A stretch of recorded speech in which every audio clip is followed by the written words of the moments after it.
بسم اللہ الرحمن الرحیم۔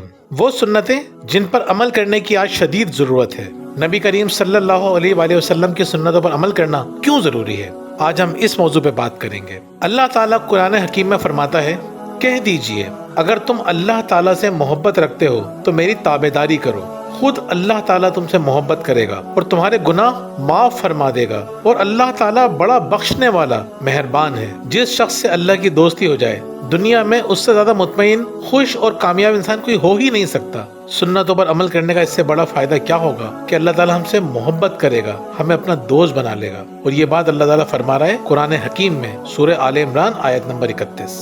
سنتوں کے متعلق بعض اوقات ہم سے ایک کوتاہی ہو جاتی ہے۔ ہم رسومی یعنی ریچولسٹک سنتوں کا تو تذکرہ بہت کرتے ہیں، جیسے دائیں ہاتھ سے کھانا، مسواک اور خاص لباس پہننا وغیرہ، لیکن ایسی سنتوں کا ذکر عموماً نہیں سنتے جو کرداری بیہیویئرل ہیں۔ مذہبی اسکالر اسرار بخاری کہتے ہیں، ہمیں وہی سنتیں بیان کرنا سوٹ کرتا ہے جو ہم کر کے دکھا سکیں، جو کر کے دکھانی مشکل ہو وہ ہم بیان بھی نہیں کرتے۔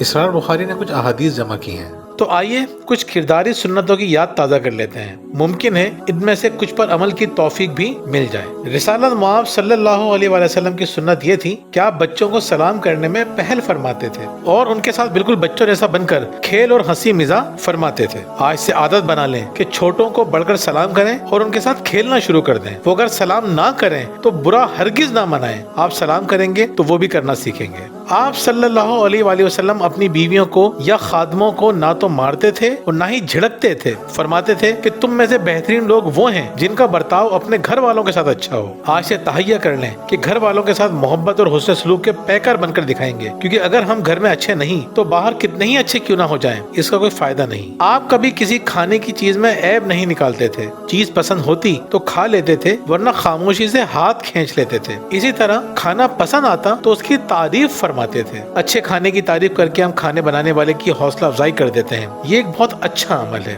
ہمیں اس پر عمل کرنا چاہیے۔ آپ صلی اللہ علیہ وآلہ وسلم کسی کے ساتھ سخت کلامی یا بیہودہ گفتگو نہیں فرماتے تھے۔ فرماتے تھے کہ جس کی بد کلامی کی وجہ سے لوگ اس سے گریز کریں وہ اللہ کی نظر میں بدترین شخص ہے۔ چاہے دوستوں کے درمیان ہوں یا گھر میں، زبان سے اچھے الفاظ ادا کریں۔ خود سوچیں اگر لوگ ہماری زبان کی وجہ سے ہم سے ملنا چھوڑ دیں یا ہم سے کترائیں تو ہم بدترین لوگوں میں شامل ہو جائیں گے۔ قرض یا کسی چیز کی قیمت ادا کرتے ہوئے آپ واجب الادا رقم سے زیادہ ادا فرماتے تھے۔ آپ اپنی ذات کے لیے کبھی کسی سے انتقام نہیں لیتے تھے۔ بڑی سے بڑی غلطی اور تکلیف کو معاف کرنا حضور صلی اللہ علیہ وآلہ وسلم کی بہت خوبصورت سنت ہے۔ مجلس میں لوگوں سے نمایاں ہو کر تشریف نہیں رکھتے تھے اور نہ اپنے آنے پر لوگوں کے کھڑا ہونے کو پسند فرماتے تھے۔ اگر مجلس میں بڑے اور چھوٹے دونوں موجود ہوں اور کوئی چیز تقسیم کرنے میں پہلا حق چھوٹوں کا بنتا ہو تو ان سے اجازت لیے بغیر بڑوں سے ابتدا نہیں فرماتے تھے، اور اگر کبھی کوئی بچہ منع کر دے تو برا نہیں مانتے تھے۔ کوئی صاحب حق سخت کلامی کرتا